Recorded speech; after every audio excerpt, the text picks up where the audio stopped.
네, 오늘은 십자가만 자랑하라, 십자가만 자랑하라 라는 제목으로 하나님의 말씀을 전하도록 하겠습니다. 오늘도 말씀 가운데 하나님께서 저와 여러분들에게 큰 은혜를 주실 줄 믿습니다. 어느덧 한 해가 벌써 마무리가 되었죠. 11월 마지막 주가 되었습니다. 시간이 정말 쏜살처럼 빠르게 지나가고 있습니다. 추수감사절이 끝나고 나서 이제 약 성탄절이 오기 전 4주간을 예수님이 오셨음을 감사하며, 그리고 예수님이 다시 오심을 기다리며 저희가 대강절로 지키고 있습니다. 그래서 대강절은 교회의 달력인 교회력에서 시작과 같습니다. 1월 1일이 서기 처음의 시작이지만 교회의 달력은 사실 예수님이 오심을 기다리는 시간, 대강절부터 시작함을 우리가 알아야 되는 것입니다. 오늘 제목을 저희가 십자가만 자랑하라 라고 지었습니다. 우리가 알다시피 이제 갈라디아 말씀을 마지막으로 정리하는 시간입니다. 하나님이 갈라디아서 마지막 시간 동안, 그리고 이 마지막 시간이지만 오늘 처음을 시작하는 대강절 시기에 저와 여러분들에게 귀한 말씀을 주실 줄 믿습니다. 갈라디아서는 자유의 대헌장이라고도 말합니다. 복음의 정신을 훼손시키려는 할레파 유대인들에게 맞서기 위해서 사도 바울이 쓴 서신이기 때문입니다. 복음에는 자유함이 있는데, 예수 그리스도 안에는 자유함이 있는데 자꾸 영적인 굴레를 씌우고 할례라고 그 율법의 굴레를 씌워서 성도들을 올가매려고 하는 할레파 유대인들과 맞서 싸운 바울의 서신이 바로 갈라디아서 서신입니다. 오늘 말씀은 맨 마지막을 마무리하며 사도 바울이 그들에게 이렇게 말하고 있습니다. 큰 글자로 내가 너희에게 말한다 라고 설명을 하고 있습니다. 시작을 이렇게 말하는 것은 그가 눈이 안 보아서 큰 글자로 말할 수도 있지만, 그가 직접 자기가 말을 쓰면서 중요한 말을 이제 너희들에게 말할 거니까, 성도님들에게 말할 것이니까 잘 들으십시오 라고 하면서 성경 말씀을 시작하고 있는 것입니다. 오늘 말씀 제가 처음에 시작을 말씀드렸죠. 사람들은 누구나 자랑하고 싶은 본능이 있는데, 할레파 유대인들도 성도들을 이용해서 내가 가지고 있는 것을, 그리고 내가 다른 사람들에게 하는 행위를 통해서 나를 드러내기 위한 목적으로, 자랑하기 위한 목적으로 끊임없이 성도들을 이용했습니다. 누구나 사람들의 본능 가운데는 자랑하고 싶은 마음이 있어요. 제가 오늘 글을 읽으니까 결혼은 한 30대 주부가 남에게 자랑하고 싶은 것이 있대요. 그것이 무엇이냐면 자기 남편을 자랑하고 싶은 마음이 크다고 합니다.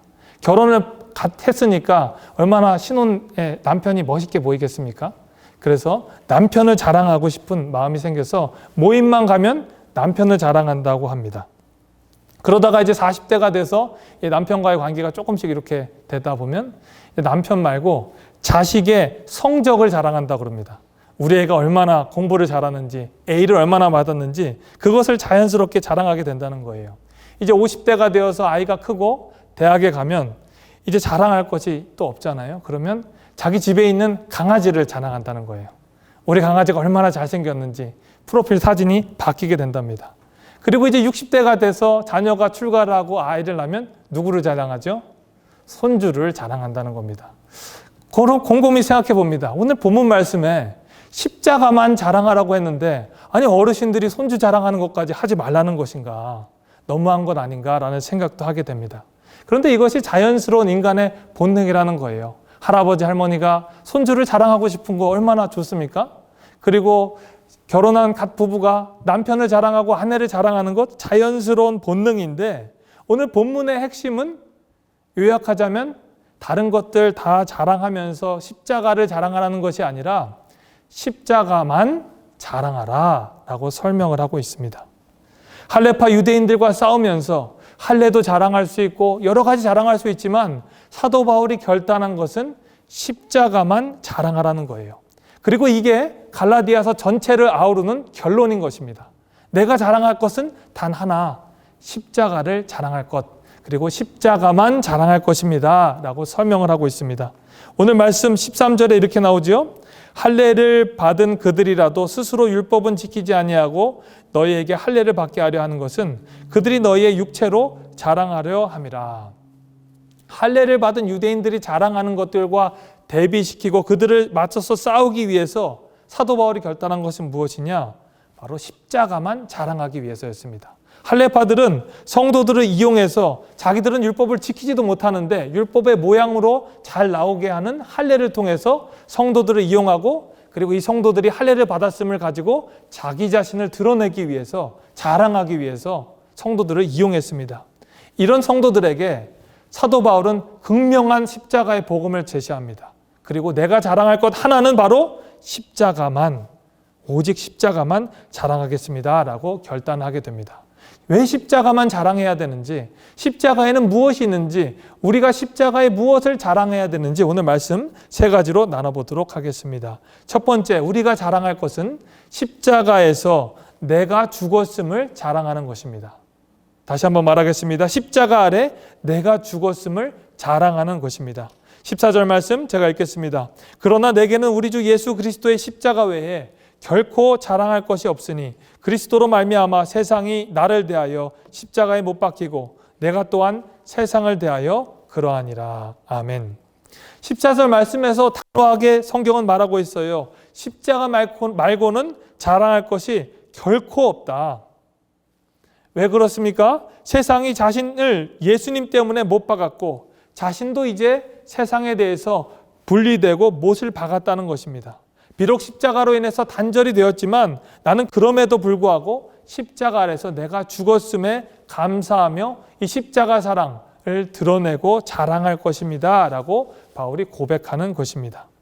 갈라디아서 2장 20절 말씀을 보면 우리가 좀 더 그의 죽음에 대해서 이해를 할 수 있습니다. 갈라디아서 2장 20절 말씀 초반부에 이렇게 나오지요. 내가 그리스도와 함께 십자가에 못 박혔나니.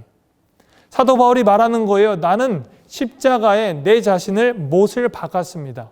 한마디로 내 자아가 죽었다는 말이죠. 옛 자아들 그리고 죄의 본성들이 십자가 아래서 못 박히게 되었다는 것입니다. 그토록 내가 자랑하였던, 자랑스럽게 여겼던 스펙들이 이제 나는 배설물처럼 느껴집니다. 변처럼 느껴집니다. 그 스펙들은 더 이상 보잘것없는 것이 되었습니다. 그리고 나는 십자가에 내 자아를 못 박았습니다 라고 설명을 하는 것입니다. 그는 인류대학 유학파였지요. 길리기아 다소라는 지역에서 예루살렘으로 유학 온 유학파였습니다.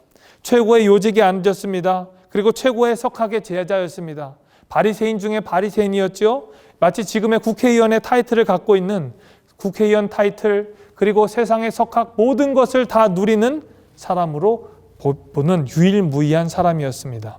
그런데 그가 예수 그리스도 앞에 자기 자신을 무릎 꿇고 그 십자가 앞에 모든 것을 다 버리고 자기가 갖고 있는 관직들과 학위를 다 버리고 예수님과 함께 그 모든 것을 떠나게 됩니다. 그 예전 것들을 배설물로 여기고 십자가에 못 박게 되는 것입니다. 생각해 보십시오. 우리가 그중 중에 하나만 가졌어도 그것을 평생 자랑거리로 삼게 됩니다. 태평양을 건너와셨는데 한국의 유명한 스카이 대학을 나오신 분들이 마음속에 얼마나 자부심을 갖고 계십니까? 50년이 지나고 60년이 지나도 내가 20대 초반에 가졌던 그 학위를 얼마나 자랑스럽게 생각하고 있습니까? 그런데 그 모든 것, 그것뿐만 아니라 세상의 모든 것을 다 가지고 있었는데 그것이 예수 그리스도의 십자가 앞에는 단 배설물로 여겨진다 하는 것이 바로 사도 바울의 고백인 것입니다. 예수님께서 십자가에서 나를 향한 사랑으로 죽으셨음을 감사하고 자랑하고 내 죄와 내 자아도 이제 그와 함께 십자가에 못 박혔습니다. 나는 이것이 너무나도 자랑스럽고 기쁩니다. 내가 자랑할 것은 바로 내가 그리스도와 함께 십자가에 못 박혔습니다 라고 고백을 하는 것입니다. 세상의 자랑들은 우리가 세 가지로 요약할 수가 있지요. 무엇이죠? 육신의 정욕과 관련된 자랑입니다.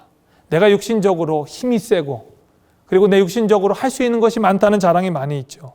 그리고 안목의 정욕이 있습니다. 눈에 보이는 내가 가지고 있는 모든 것들을 자랑하게 됩니다.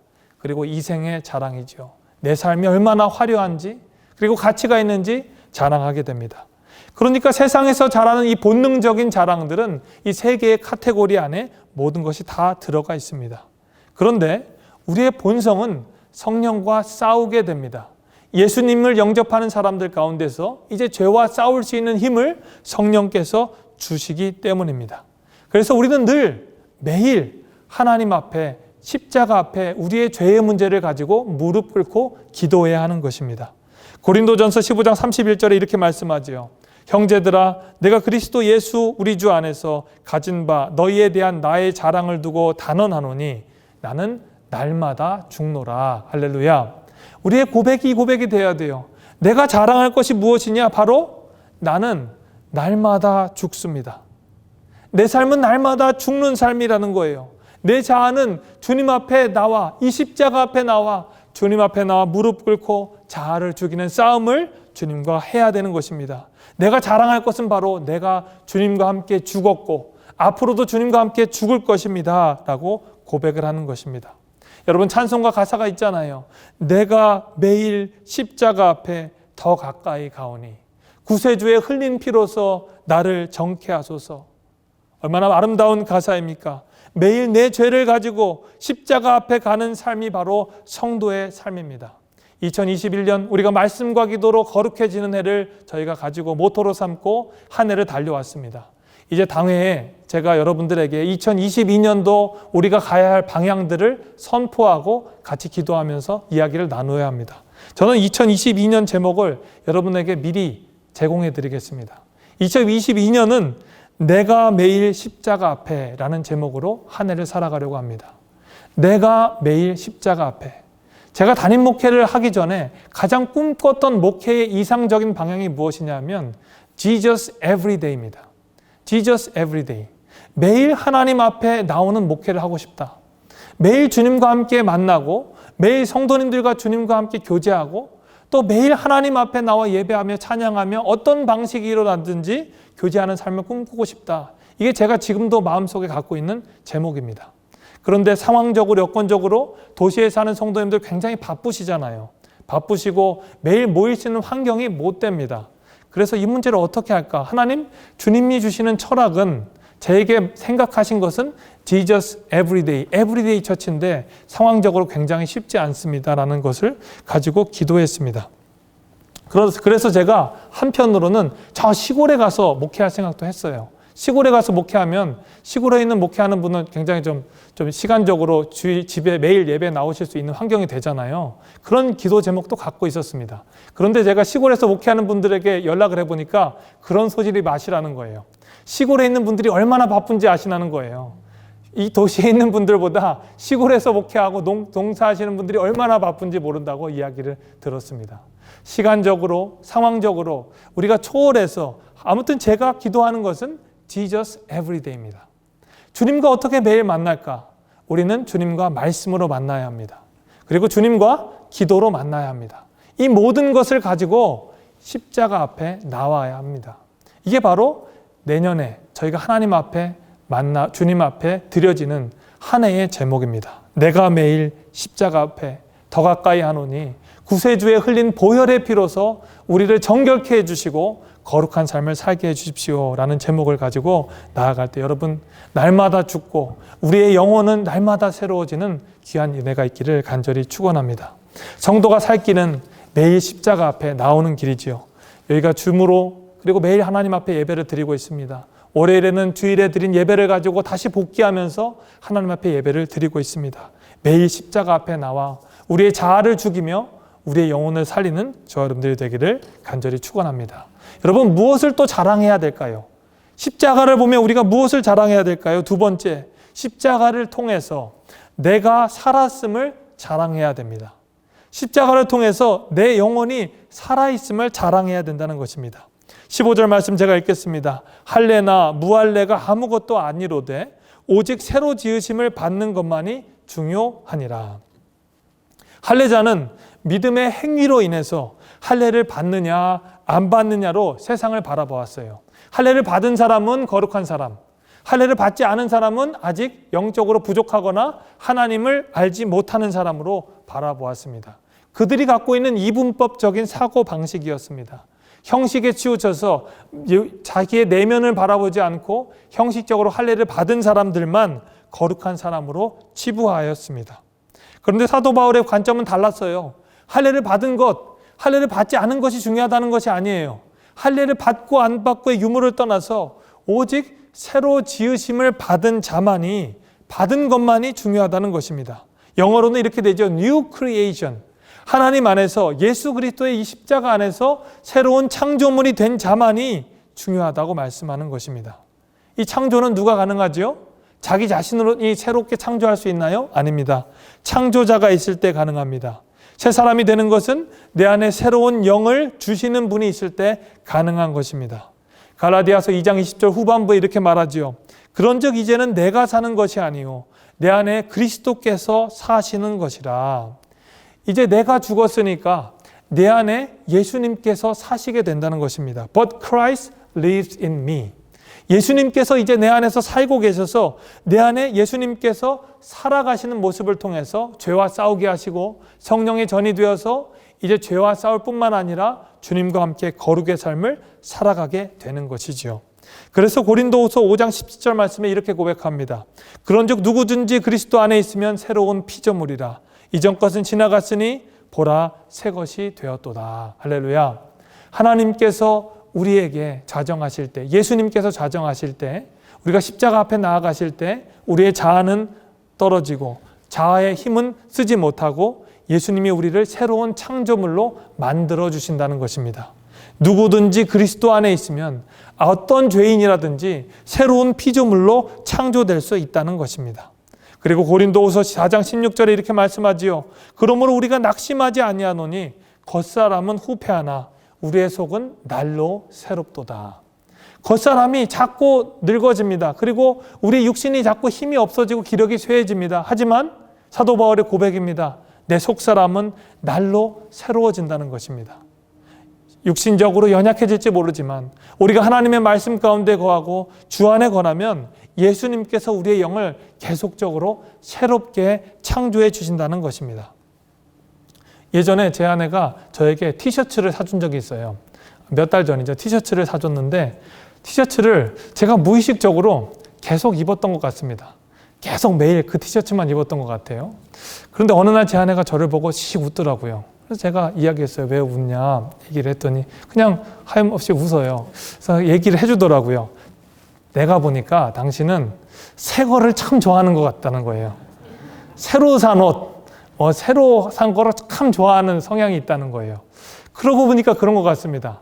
비슷한 티셔츠가 저 안에 있는데, 다른 티셔츠들이 있는데 그 티셔츠가 처음 입어봤더니 좋고 기분이 좋았던지 제가 그것만 주 5일 계속 입었던 것 같아요. 입고 빨고 또 널면 다시 또 입고, 아, 제 성향은 새 것을 좋아하는 사람이구나 라는 것을 깨닫게 되었습니다.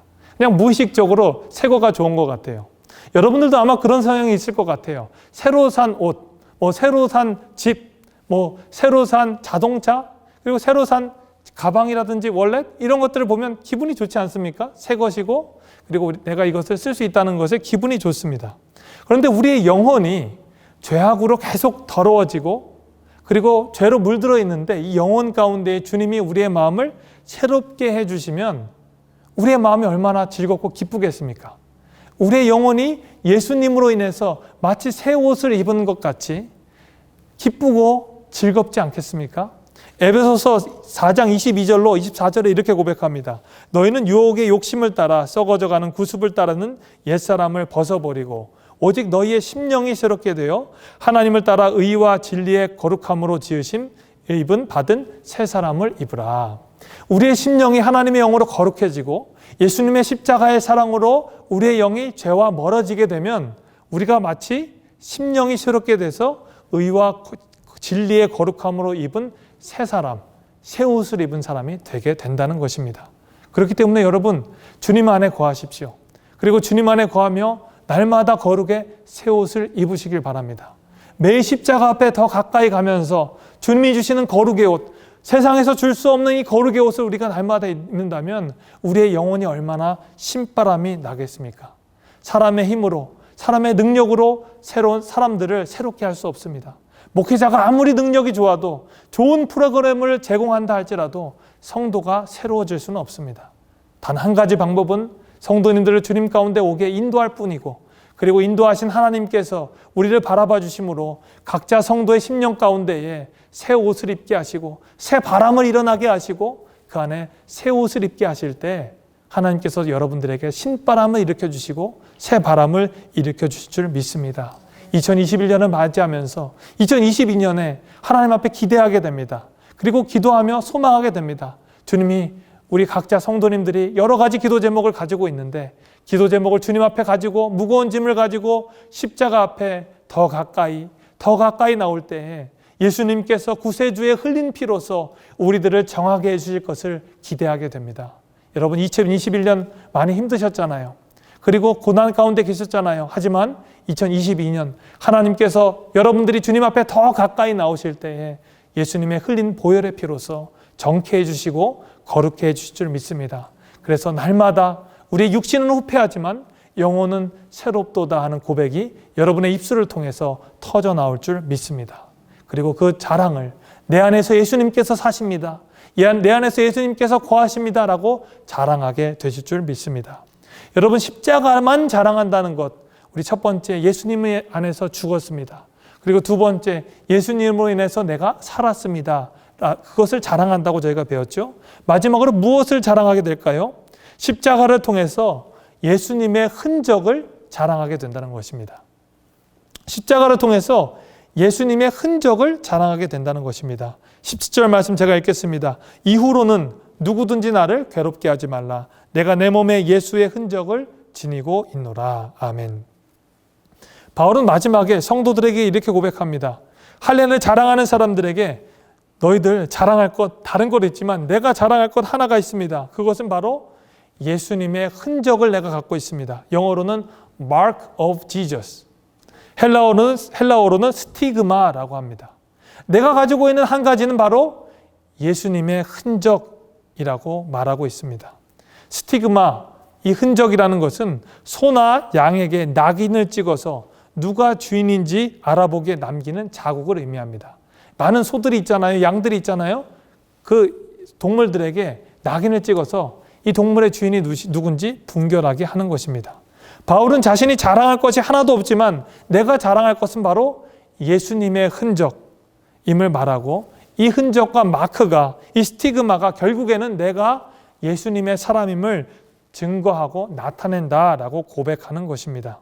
유대인으로서 마땅히 누릴 권리를 다 포기하고 예수님을 전함으로 말미암아 수많은 고난들을 받게 된 사도 바울. 얼마나 많은 육체적인 흔적들이 있었습니까? 그의 몸에 그대로 가지고 있는 육체의 연약함들이 바로 그가 볼 때는 하나님 앞에 자랑할 수 있는 자랑거리가 된 것입니다. 그리고 그것이 스티그마가 되어서 바로 내가 자랑할 것이 예수님의 흔적임을 고백하게 된다는 것입니다. 그리고 그가 가지고 있는 이 것들은 세상적으로 강함도 아니고 그리고 드러낼 것도 아니지만 이 육체의 연약함으로 인해 오히려 하나님을 증거하고 하나님을 알게 되고 예수님을 자랑하는 것을 고백하게 된다는 것입니다. 더 나아가 이 말씀을 적용적으로 해석하면 그가 가지고 있는 이 자랑거리, 스티그마는 바로 예수님의 흔적이자 자기의 육체의 연약함인 것입니다. 그는 이렇게 고백합니다. 고린도후서 11장 30절 말씀에 내가 부득불 자랑할진대 내가 약한 것을 자랑하리라.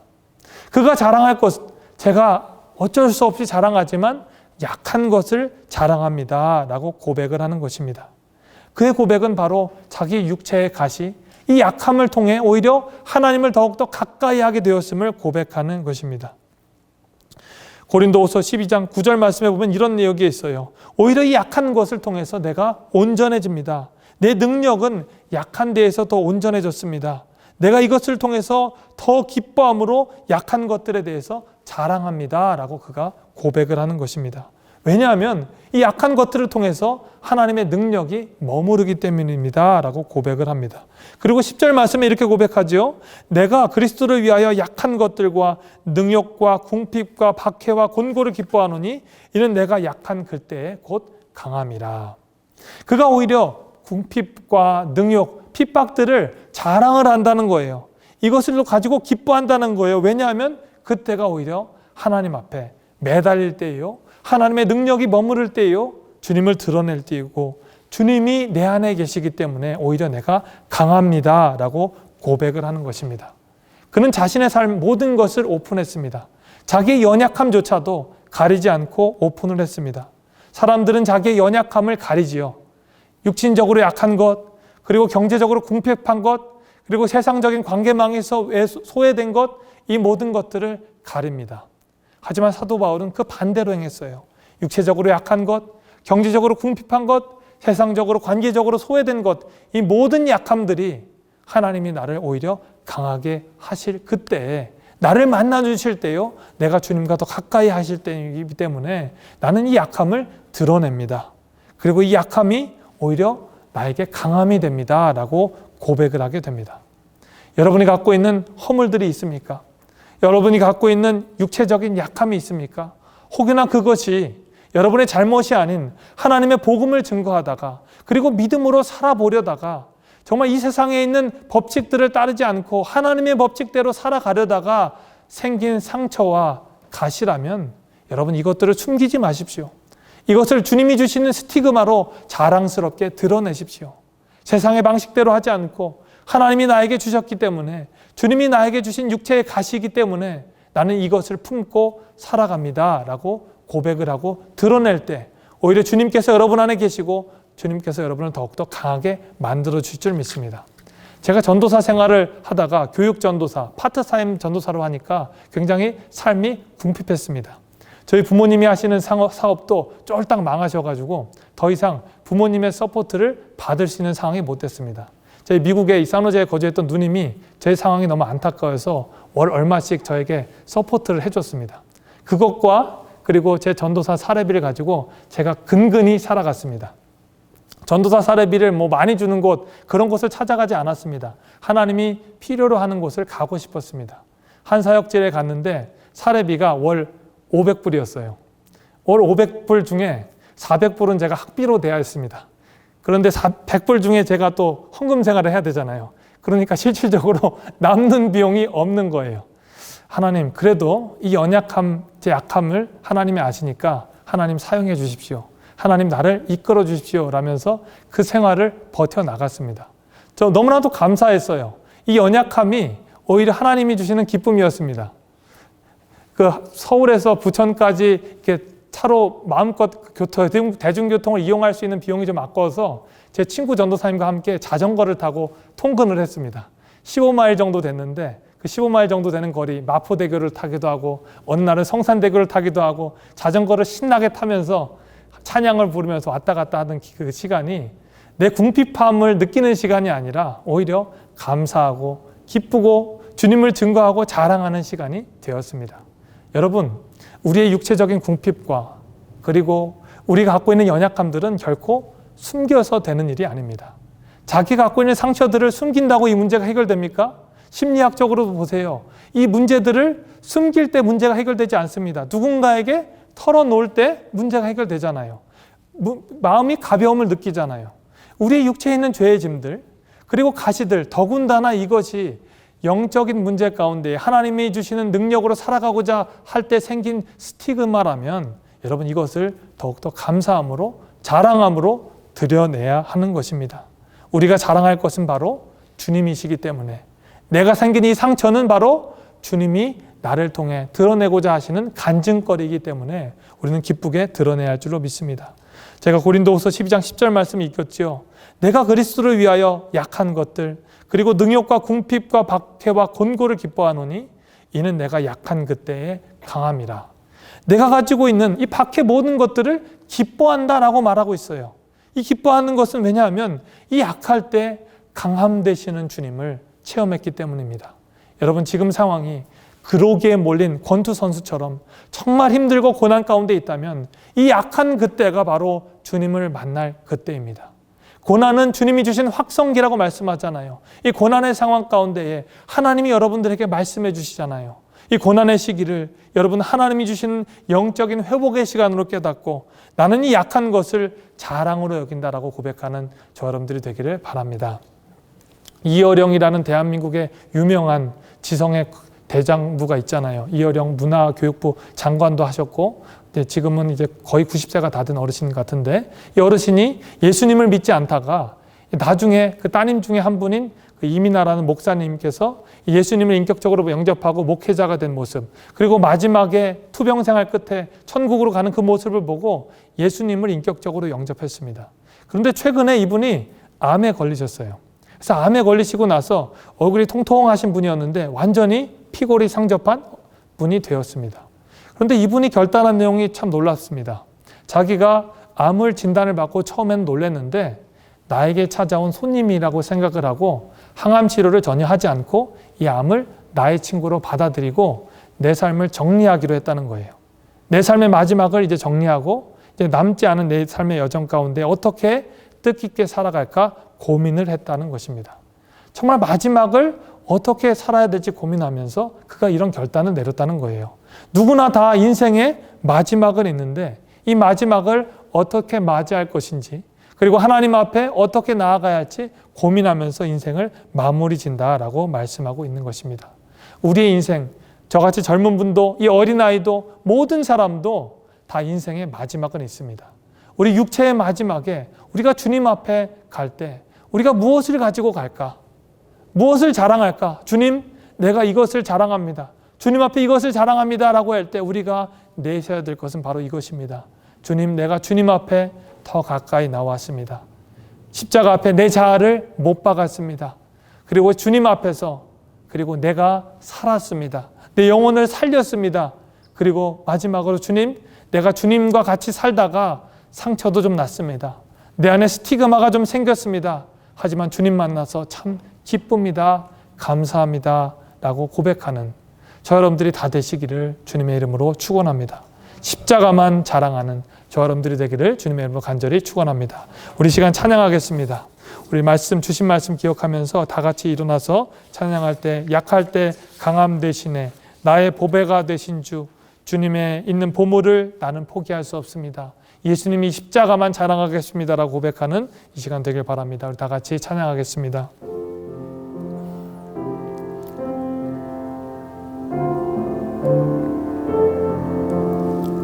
우리 가사를 생각하면서 함께 찬양하겠습니다. 약할 때 강함 대신에 약할 때 강함 대신에 나의 보배가 되신 주 나의 모든 것 주 안에 있는 보물을 나는 포기할 수 없네 주 나의 모든 것 2절 십자가 죄사하셨네 십자가 죄사하셨네 주님의 이름 찬양해 주 나의 모든 것 쓰러진 나를 채우고 나의 빈 잔을 채우네 주 나의 모든 것 두 손 들고 예수 어린 양 존귀한 이름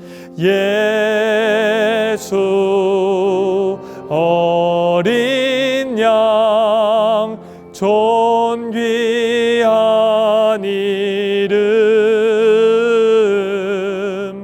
예수 어린 양 존귀한 이름 예수 어린 양 존귀한 이름 예수 어린 양 존귀한 이름 예수 어린 양 존귀한 이름 우리 시간 눈을 감고 1분 동안 하나님 앞에 목소리를 내어서 기도하실 때 하나님 내 약함을 드러내겠습니다. 하나님 주님 앞에 더 가까이 가겠습니다. 내 자아를 주님 앞에 못 받겠습니다. 주님 나를 살려주시옵소서. 우리 시간 주여 한번 크게 외치고 기도하겠습니다. 주님 감사합니다. 우리의 자아를 주님의 십자가 앞에 못 박게 하시니 감사합니다. 이제는 더 이상 내가 사는 것이 아니오 내 안에 예수님께서 살게 하시니 감사합니다. 그리고 다른 것보다 예수님이 주신 고난의 상처들, 이 흔적들을 주님 앞에 자랑하며 이웃들에게 자랑할 수 있는 은혜 주셔서 감사합니다. 2021년 영적으로 더욱더 성숙하게 인도해 주셔서 감사하오니 2022년도 주님 앞에 내가 매일 십자가 앞에 더 가까이 감으로 말미암아 예수님의 보혈이 그 공로가 우리의 영을 새롭게 하는 거룩한 한 해, 은혜의 새 옷을 입는 한 해가 될 수 있도록 은혜 내려 주시옵소서. 지금은 우리 구주 예수 그리스도의 은혜와 하나님 아버지의 만극하신 사랑하심과 성령님의 교제가 이 자리에 나와 내가 예수 그리스도의 십자가 앞에 더 가까이 가겠습니다, 십자가만 자랑하겠습니다 라고 결단하는 하나님의 자녀들, 그리고 온라인으로 예배드리는 하나님의 성도들, 그리고 원근같이 흩어져 있는 하나님의 한마음 사랑교회 성도들 머리 위에 지금으로부터 영원까지 함께 있을지어다. 아멘.